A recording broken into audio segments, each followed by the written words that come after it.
الحمد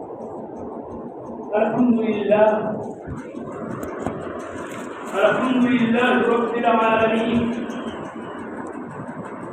والصلاة والسلام على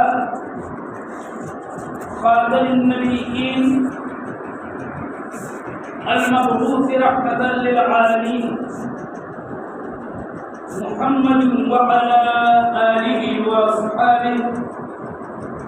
وأزواجه وذرياته أجمعين ومن تبعهم بإحسان إلى يوم الدين. أشهد أن لا إله إلا الله وحده لا شريك له، وأشهد أن محمدا عبده ورسوله أرسله بالحق بشيرا ونذيرا. أما بعد، فإن الله تعالى يقول في كتابه: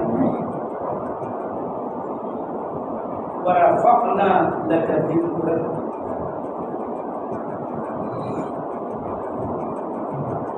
وعن واصل ابن الأسقى رضي الله عنه قال رسول الله صلى الله عليه وسلم: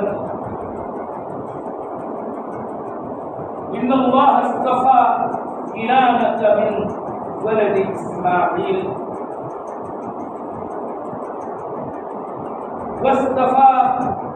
قريشا من بني كنانة،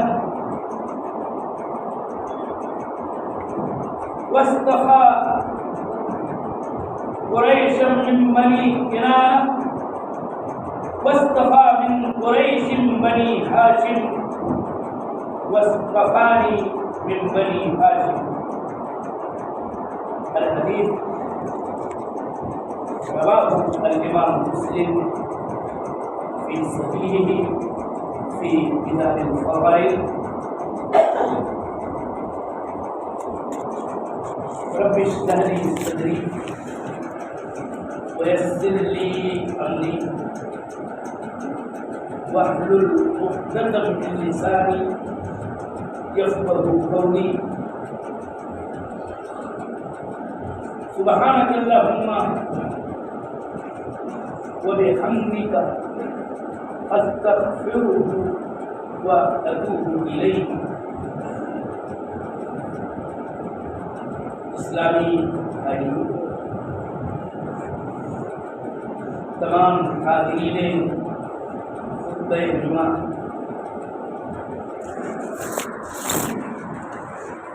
میں نے ابھی خطبہ جمعہ کے پہلے خطبے میں سورہ احزاب کی چند آیات آپ کے سامنے پڑھی ہے اور سنائی ہے.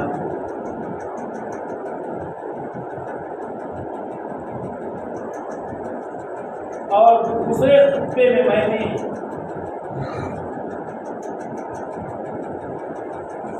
قرآن عظیم کی ایک چھوٹی سی آیت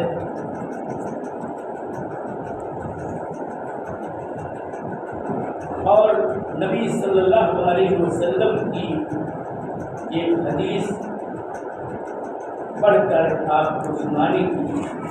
سعادت حاصل کی. آج میرے خطبہ جمعہ کا جو موضوع ہے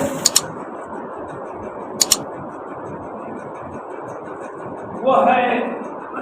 نبی صلی اللہ علیہ وآلہ وسلم کی سیرت طیبہ کا یہ صفحہ، بلکہ اس کی چند سطریں، اس کو میں اپنے آپ کو اور اپنے دینی بھائیوں کو یاد دلانا چاہتا ہوں. رسول اللہ صلی اللہ علیہ وسلم کہ بار بار آپ کو بتایا جاتا ہے قرآن حکیم کی آیت کی روشنی میں کہ رسول اللہ صلی اللہ علیہ وآلہ وسلم تمام مومنوں کے لیے بہترین نمونہ ہے۔ لقد كان لكم في رسول الله أسوة حسنة لمن كان يرجو الله واليوم الآخر وذكر الله كثيرا۔ ہمارے لیے رسول اللہ صلی اللہ علیہ وسلم میں بہترین نمونہ ہے ہر شخص کے جو اللہ جل وعلا سے امیدیں باندھے رہتا ہے اور یوم آخرت کی بھی قریب ترین امید رکھتا ہے اور اللہ جل وعلا کا ذکر خوب کرتا ہے۔ نبی صلی اللہ علیہ وسلم کا ہمارے لیے، آپ کے لیے، پوری امت کے لیے اور امت میں کہ انہی کے لیے جو اللہ جل وعلا پر ایمان رکھتے ہوئے انہیں آخرت پر بھی ایمان رکھتے اور ہمارے صبح و شام اللہ تعالیٰ کو یاد کرتے ہیں، ان کے لیے آپ کی زندگی بہترین آئیڈیل ہے۔ تو ضرورت ہے اور ہر آن اور ہر لحظہ کہ ہم اپنے اس نبی، اپنے اس رسول صلی اللہ علیہ وسلم کی حیات طیبہ اور آپ کی سیرت حسنہ، آپ کی زندگی اور اس کے تمام گوشوں کو جس کا دین سے، جس کا شریعت سے تعلق ہے اور یقیناً تعلق ہے، اس کا ہم علم حاصل کریں، آپ کی سیرت پڑھتے رہیں، مطالعہ کرتے رہیں، سنتے رہیں، سناتے رہیں، قرآن و حدیث کی روشنی میں آپ کی شخصیت جس انداز میں سامنے آتی ہے اس کو دہراتے رہیں۔ سیرت کی خاص کتابیں جو اس موضوع پر زمانے قدیم سے اول دن سے اور آج تک لکھی جاتی رہی ہیں، اس کو ہم پڑھتے رہیں۔ اور حقیقت یہ ہے کہ ہماری اور آپ کی اس وقت کی سب سے بڑی کمی یہ ہے کہ ہم پڑھتے ہی نہیں، اور دنیا کی تمام قوموں میں سے سب سے اہم ترین عبرت کی بات کے طور پر یہ معاملہ ہے کہ مسلمان کی ہے جو شب و روز کی گھڑیاں لہو و نعیم میں، ابس کاموں میں، ابس باتوں میں اور نہ جانے کتنی لایانی گفتگو میں وہ گزارتا ہے، لیکن اس کو شاید 24 گھنٹے میں ایک یا دو صفحہ خواہ کتاب اللہ کا ہو، خواہ احادیث رسول اللہ کا ہو، خواہ سیرت نبویہ کا ہو، خواہ سیرت صحابہ و تابعین کا ہو، اس کو پڑھنے کی توفیق نہیں۔ اور معاملہ یہ ہے کہ ہمیں ضرور پڑھنا چاہیے۔ میں سیرت یہ میں نے کہا کہ ایک ورق، ایک صفحہ نہیں بلکہ چند صدر کی بات کر رہا ہوں، میں آپ کا ذکر کرنا چاہتا ہوں تاکہ یہ ذکر جانتے ہیں اس میں عبرت کا بہت سارا سامان ہے، وہی تو درس ہے، اسی سے تو یہ حیثیت ہمارے سامنے آپ صلی اللہ علیہ وسلم کی اجاگر ہوتی ہے کہ آپ مطاع باذن اللہ ہیں، اللہ تعالیٰ کے حکم سے آپ کی شخصیت اور آپ کی ذاتی رسالت پائی وہ ہے کہ ان کی ہمیں اطاعت و فرمانبرداری کرنی چاہیے۔ لہٰذا جس نبی اور رسول کی اطاعت و فرمانبرداری کا اللہ تعالیٰ نے ہم کو پابند بنایا ہے، اس نبی صلی اللہ علیہ وسلم کے طور طریق اور آپ کے تمام حالات زندگی کے تمام پہلوؤں کو ہم جانیں، پہچانیں اور اچھی طرح سے اس کو یاد رکھیں۔ میں آج صرف آپ صلی اللہ علیہ وسلم کے بعض فضائل کو چند ایک حدیث ذکر کر کے پیش کرنا چاہتا ہوں، اور پھر آگے موقع ملتا گیا تو سیرت کے اوراق کو آپ کے سامنے پیش کیا جاتا رہے گا، اور ضرورت اس کی ہمیشہ رہی ہے اور آج اور زیادہ ہے۔ آپ دیکھتے ہیں، سنتے ہیں، یہ چیز تو آپ کے علم سے مخفی نہیں ہے کہ نہ جانے کتنے اغیار ہیں، اعدائے دین ہیں، اللہ اور اس کے رسول کے دشمن ہیں، رسول اللہ صلی اللہ علیہ وسلم سے عداوت کا مظاہرہ بے محابہ کرتے ہوئے آپ صلی اللہ علیہ وسلم کی شخصیت کو داغدار بنانے کی یا داغدار کہنے کی، داغدار پیش کرنے کی بتکلف کوشش کرتے رہتے ہیں۔ اس لیے ایسے حالات میں ہمیں اپنے نبی، اپنے رسول صلی اللہ علیہ وسلم کی سیرت طیبہ کو ضرور دہرانا چاہیے کہ آپ تھے کیسے اور یہ کتنے ملعون بدبخت اور شقی ہیں کہ میرے نبی صلی اللہ علیہ وسلم جن کا مقام اتنا اونچا، اتنا بلند ہے، وہ ایسی ایسی ایسی نازیبا باتیں ان کے متعلق کہا کرتے ہیں، کہتے رہیں، وہ ملعون ہیں اس دنیا کے اندر اور آخرت کے اندر بھی ملعون ہوں گے۔ ان الذين يؤذون الله ورسوله لعنهم الله في الدنيا والآخرة وأعد لهم عذابا مهينا۔ سورہ احزاب کی آیات کو میں نے پڑھی۔ سورہ احزاب ایسی سورہ ہے کہ جس میں ہمارے نبی صلی اللہ علیہ وسلم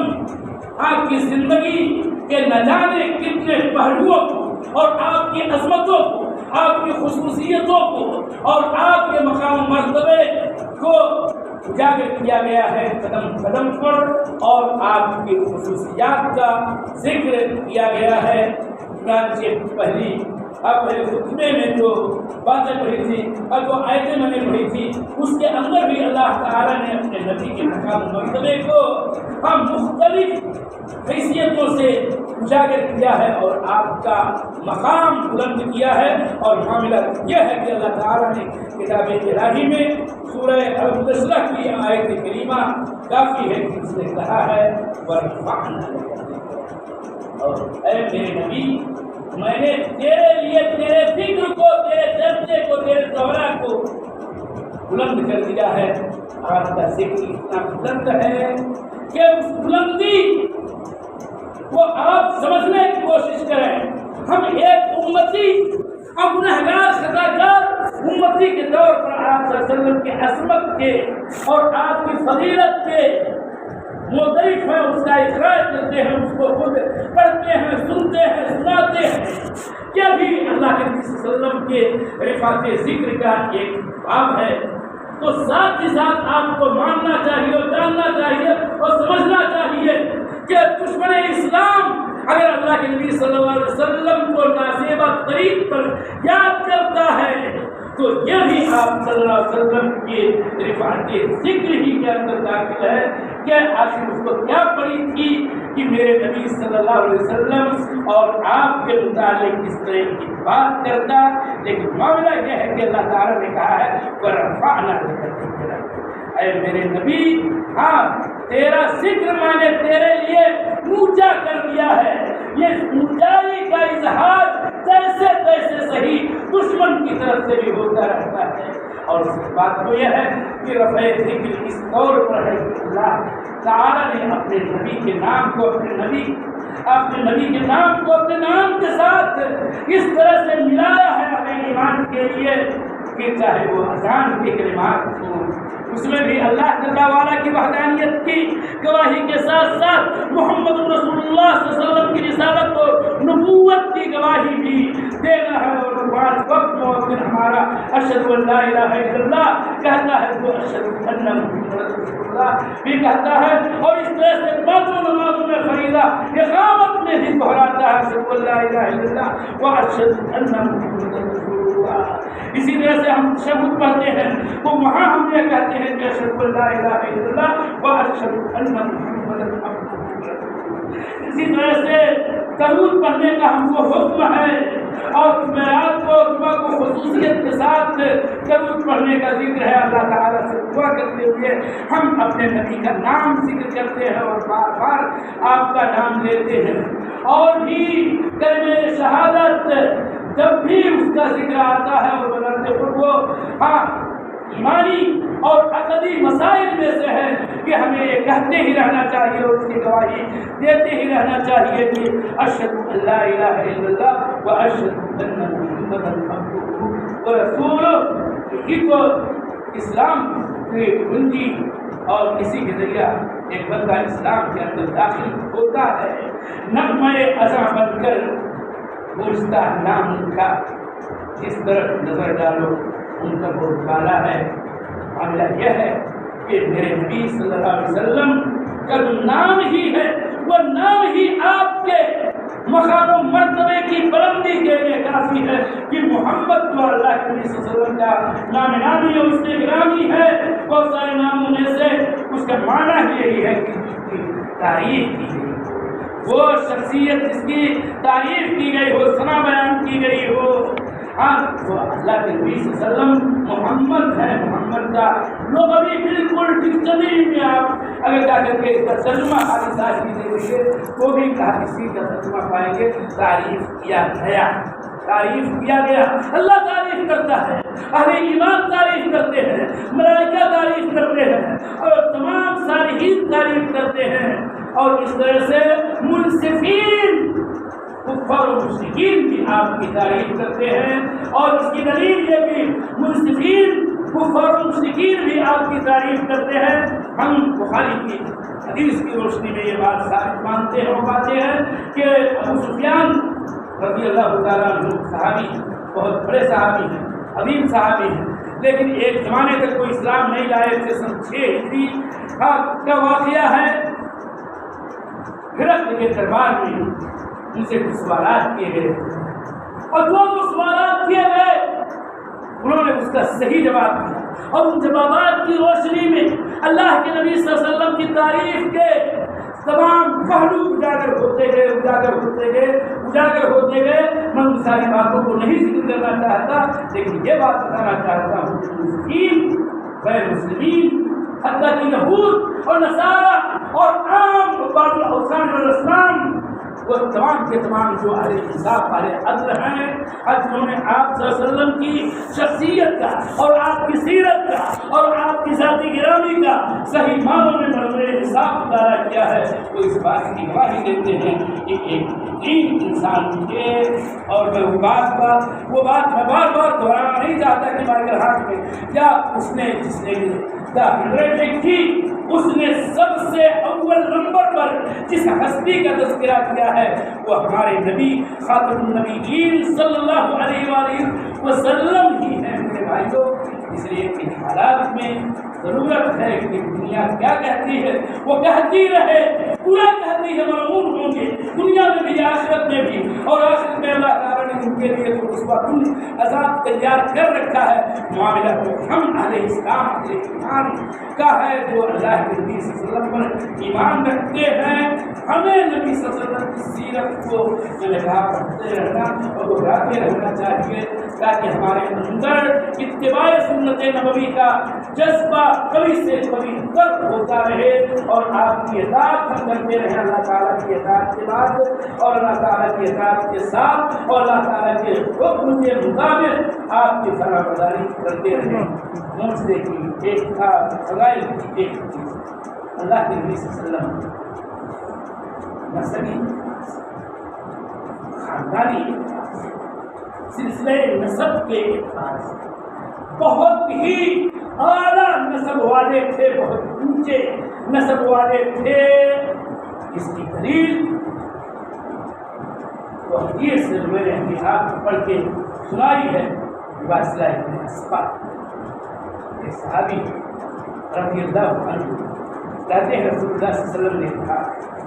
کہ اللہ تعالیٰ نے اسماعیل علیہ السلام کی اولاد میں سے اور ان کی ذریت میں سے ان کی نسل میں سے کنانہ نامی آدمی کو منتخب کیا, چن لیا, اور کنانہ نام کا تو قبیلہ چلا بڑھا پھیلا, انہیں میں سے ان کی اولادوں میں سے اس کی منتشر ہونے والی بعد کی پیڑھیوں میں سے ایک آدمی تھا جس کا نام فہر تھا اور اس کا لقب قریش تھا، اور پھر اس کی اولادیں اسی کے نام سے بطور قبیلے قریش مشہور ہوئی۔ گرانا قبیلے میں سے اللہ تعالیٰ نے قریش کو منتخب روزگار بنایا، اللہ نے منتخب کیا، اور اللہ تعالیٰ نے قریش سے بنو ہاشم کو منتخب کیا، جو ہاشم آپ کے پردادا ہیں، جن کا نام اصل عمر ہے، ہاشم یہ لقب ہے، اور یہ ہاشم بڑے اچھے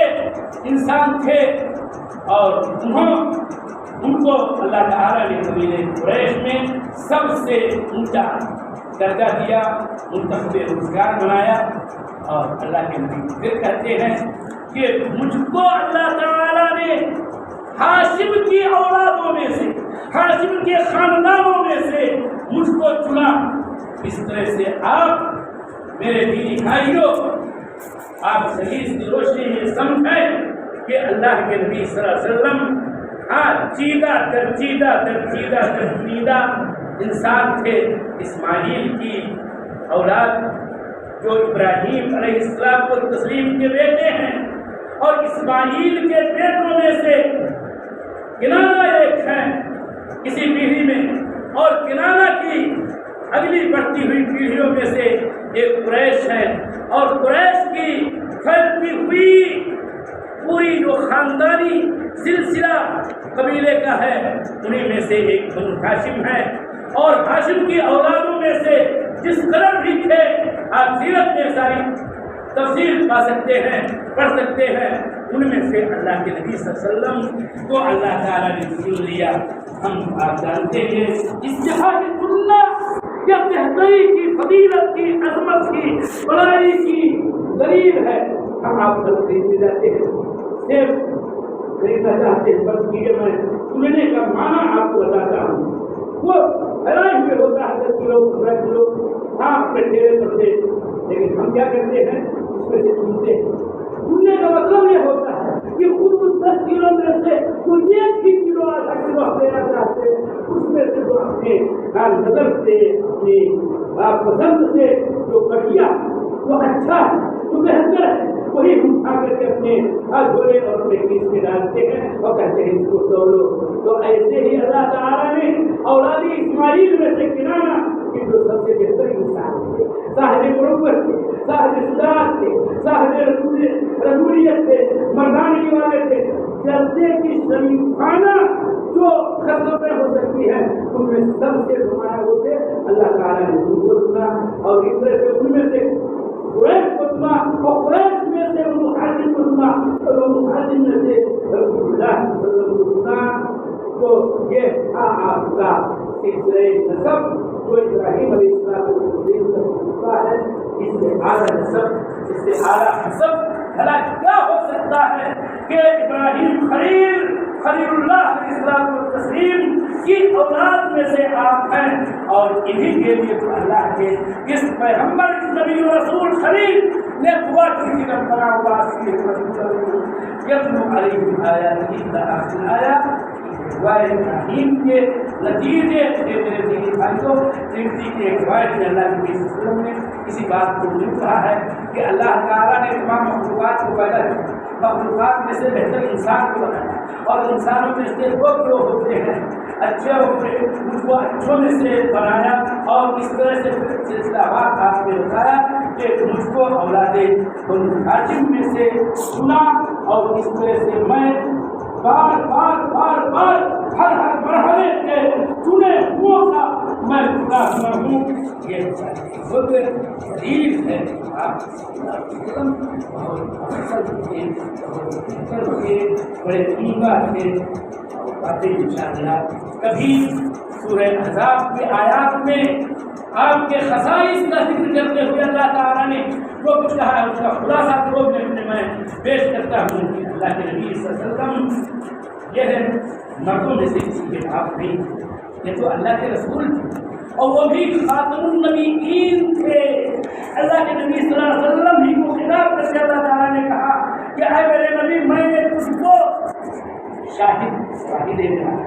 مبشر خوشخبریاں سنانے والا، نفیر ڈرانے والا، اللہ کے عذاب سے، اللہ کی پکڑ سے ڈرانے والا بنا کر کے بھیجا، تجھ کو اللہ کی طرف بلانے والا بنا کر کے بھیجا، اور تجھ کو سراج منیر بنا کر کے بھیجا۔ آپ سراج منیر روشن چراغ تھے، ہدایت کا سارا چشمہ آپ کے ذریعہ اٹھتا ہے۔ آپ کو حاصل کیا اللہ تعالیٰ نے کتاب قرآن کریم، صحابہ ہدایت، آپ صلی اللہ علیہ وسلم کی طرف اللہ تعالیٰ وحی کرتا تھا قرآن کے علاوہ بھی، اور آپ کی اس طرح سے تمام دینی و شرعی تعلیمات یہ وحی من اللہ ہے، یہ ہدایت کی کرنیں آپ کی تعلیمات سے ہی پھوٹتی ہے۔ یہ ہے آپ کے سراج منیر ہونے کا معنی۔ اور اس طرح سے اللہ کے نبی صلی اللہ علیہ وسلم سے متعلق اور بھی بہت ساری باتیں سورہ احزاب کی اور دیگر آیات میں کہی گئی ہیں۔ پھر انشاءاللہ ذکر ہوتا رہے گا،